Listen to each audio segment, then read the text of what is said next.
Greetings, saints of God. My name is Harrison Koko. I don't have copyright to the song playing in the back. Today I want to speak to you from the book of Jonah chapter 1 from verse 1 to 7. For the sake of time, I will not be reading. But I want to speak to you on the theme, recognizing your Jonah. We know Jonah in the Bible was a man of God that God asked to go to a particular city, the city of Nineveh, to preach the gospel. But he decided to go somewhere else. He decided to run away. He decided to disobey.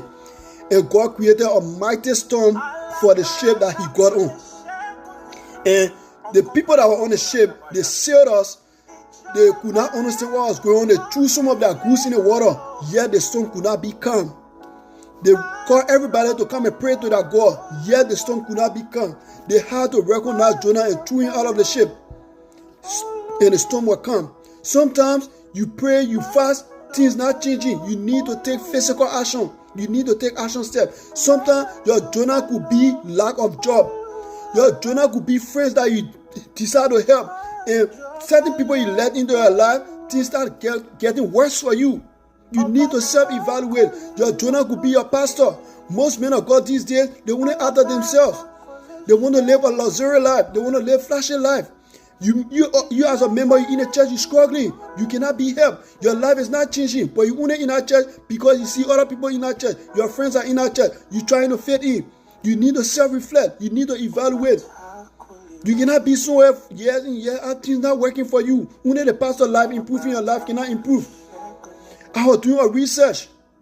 If you research the top 10 wealthier church in the world, the top 10 richest churches in the world, you will not find any African church there. But if you do that same research, the top 10 richest pastors in the world, you will find over 5 African preachers.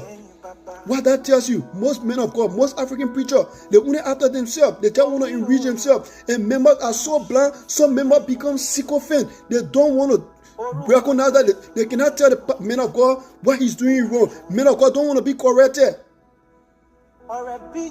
May God open your eyes to recognize your Jonah.